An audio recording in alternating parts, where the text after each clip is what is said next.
1915, Sigmund Freud escribe una serie de 5 artículos en los que pretende dar explicación de ciertos conceptos básicos para la teoría psicoanalítica. En el marco de estos textos se encuentra Pulsiones y destinos de pulsión, un artículo con el cual trata de definir lo que significa la palabra pulsión y la manera en la que ésta funciona. Sin embargo, es importante señalar, y el mismo Freud lo dirá, que la pulsión es el concepto más oscuro dentro de la teoría psicoanalítica, razón por la cual no es de extrañar que a lo largo de todos sus textos y a lo largo de su vida encontremos diferentes definiciones. Es decir, y lo más importante es, no hay una definición tajante de lo que significa la pulsión. Ahora bien, en Pulsiones y destinos de pulsión, Freud señala que la pulsión, y el concepto que va a dar aquí es que la pulsión es un concepto fronterizo entre lo anímico y lo somático, es decir, es un representante psíquico de los estímulos que provienen del interior del cuerpo y que alcanzan el alma.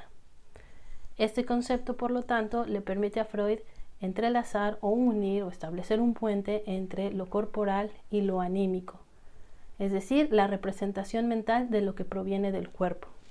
Otro concepto importante a mencionar aquí es el de libido, porque será entendido por Freud como la expresión de la pulsión sexual. Asimismo, para comprender mejor el tema, tendríamos que recordar que el aparato psíquico para Freud siempre opera desde la homeostasis, es decir, desde la autorregulación, y que por lo tanto, esto significa que el aparato anímico o psíquico lo que va a tender siempre es a mantener al mínimo los niveles de excitación. No es que busque eliminarla por completo, sino que la va a tratar de mantener a un nivel mínimo, restablecer, digámoslo así, su ritmo. Esto es de particular importancia al momento de leer Más allá del principio de placer, porque a partir de aquí también establecerá una pulsión nueva, que es la pulsión de muerte, pero en este momento no nos vamos a dedicar a ello.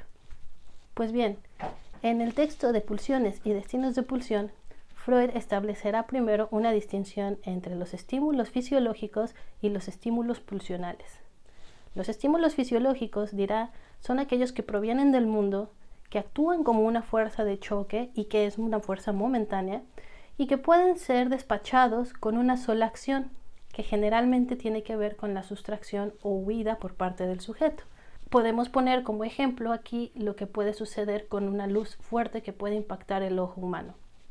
Frente a este estímulo proveniente del mundo exterior, el sujeto lo que puede hacer es automáticamente cerrar los ojos, taparse la cara, darse la vuelta, incluso si las posibilidades se lo permiten, quizá cerrar una ventana y de esta manera cancelar esa fuente de excitación. Es decir, estos estímulos todo el tiempo están empujando al sujeto a actuar. Pero, ¿qué pasa con las pulsiones o con los estímulos pulsionales? Estos provienen del interior de la persona. Es un estímulo psíquico y como tal actúa como una fuerza constante. Recordemos cómo es el funcionamiento del aparato psíquico. Es una fuerza constante aquí la que está actuando y por lo tanto no puede eliminarse por completo nunca y también no puede eliminarse a través de la huida. La cancelación a partir de la huida o la sustracción no es una posibilidad. De hecho, el mecanismo o la manera en la que podrá sustraerse el sujeto será a partir de la satisfacción. Aquí en este texto no lo señala tal cual, pero es importante señalar que la pulsión trae consigo una carga cultural. Me gustaría referirlo aquí como no es lo mismo el hambre que la apetencia. Frente a la excitación en la membrana estomacal, la acidez que se puede experimentar en la membrana estomacal, el sujeto se genera la representación hambre. Y si bien es cierto que los seres vivos, todos, animales o personas, podemos experimentar hambre, es también cierto que nosotros como seres humanos estamos condicionados por la cultura y que si bien se puede eliminar esta excitación de la membrana estomacal, eso no significa que se pueda eliminar necesariamente con cualquier cosa. De nuevo, esto cobrará relevancia para desarrollos posteriores. Por otra parte, y ya que estamos hablando del hambre, Freud hará una distinción entre dos tipos de pulsiones: las pulsiones yoicas o de autoconservación, que propiamente buscan la conservación del individuo y que son quizá anteriores a las pulsiones sexuales, es decir, que las pulsiones sexuales se pueden apuntalar sobre estas. Y el otro grupo efectivamente sería las pulsiones sexuales, que son las que buscan el placer de órgano y que están al servicio de la reproducción. Para poder definir mejor la pulsión, Freud considera que ésta se constituye por 4 elementos: el esfuerzo, la meta, el objeto y la fuente. Respecto a la fuente, Freud no teorizará demasiado, puesto que considera que no es labor de la psicología, sino de la biología, tratar de determinar de dónde o de qué manera surgen las pulsiones a nivel orgánico. Por esa razón, las dejará de lado y no indagará más al respecto en este texto. Entonces tenemos que el primer elemento constitutivo sería el esfuerzo o fuerza, que es propiamente el empuje, es el motor de la pulsión. Luego tenemos la meta o fin, y Freud dirá que este es invariable para todos y cada una de las personas, y se trata de la satisfacción.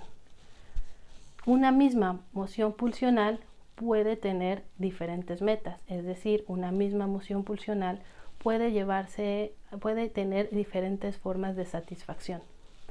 Del mismo modo, existen pulsiones de meta inhibida. ¿Qué significa esto? Son pulsiones donde la satisfacción es parcial.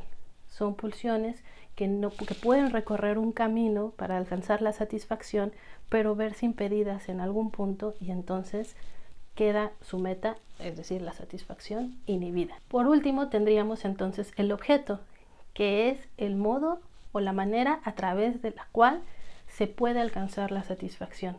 Y Freud dirá que es lo más cambiante dentro de la pulsión. También un mismo objeto puede dar satisfacción a distintas mociones pulsionales.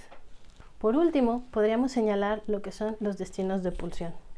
Aquí Freud será muy claro. Para él, las pulsiones yoicas o de autoconservación aún no le pueden resultar lo suficientemente claras como para establecer una definición, y a partir de los estudios que ha hecho en el pasado, él puede identificar de mejor manera de qué forma operan las pulsiones sexuales. Entonces, cuando está pensando y está escribiendo aquí a propósito de los destinos de la pulsión, tenemos que pensar en que es destinos de la pulsión sexual. Freud, en sus inicios, cuando trabaja las neurosis de transferencia, identifica que estas la etiología de estas, es decir, el origen de estas, viene dado a partir del conflicto que el yo, en este momento yo no es el elemento constitutivo de las 3 instancias de la segunda tópica, ello, yo, super yo, simplemente se está refiriendo a la persona como tal. Son conflictos entre el yo y sus deseos sexuales. A partir de aquí es que él puede identificar ciertos mecanismos de defensa que tiene que establecer el sujeto de manera inconsciente, o que más bien de hecho el sujeto lleva a cabo de manera inconsciente, y que le permiten tramitar o salir adelante frente a esta frustración. Entonces, cuando Freud está hablando de destinos de pulsión, lo que está tratando de decir aquí es modos en los cuales el sujeto se defiende frente a la pulsión. Y en este sentido, él identificará 4 modos. El primero es el trastorno en lo contrario, el segundo es la vuelta sobre la persona misma, el tercero es la represión y el cuarto es la sublimación. En este texto se dedicará al trastorno o transformación en lo contrario y a la vuelta sobre la persona misma, dejando así la represión para un artículo posterior que forma parte de estos 5 artículos que ya habíamos mencionado. Y finalmente la sublimación será un texto del cual no haya registro. Parece ser que en algún punto pudo haber escrito algo al respecto, pero no se tiene ningún texto a propósito de la sublimación. De esta forma tenemos que la transformación o trastorno, lo contrario, atañe propiamente a la meta de la pulsión, es decir, a la satisfacción. Esta inversión o trastorno en lo contrario se puede presentar en los siguientes dos modos. Uno del cambio actividad-pasividad y el otro del trastorno en cuanto al contenido. Y aquí específicamente él habla del amor al odio. En el caso de la actividad y la pasividad, Freud se sirve del ejemplo del sadismo y del masoquismo, que entiende el sadismo como algo activo y que tiene que transformarse en algo pasivo, como sería el masoquismo. Es decir, frente al impulso o a la emoción pulsionar de infringir dolor o sufrimiento a otro, la defensa que se genera el sujeto aquí sería la transformación de infringir dolor a que se le infrinja a uno mismo o al sujeto mismo este dolor o este sufrimiento. El otro elemento o la otra dupla con la cual se sirve para expresar mejor esta idea es el voyeurismo o escopofilia y el exhibicionismo, es decir, ver y mirar. La moción activa de mirar o ver se tiene que transformar aquí entonces en la pasiva exhibir. En cuanto al trastorno en lo contrario, en cuestión de contenido, bueno, ya hemos dicho que es amor y odio.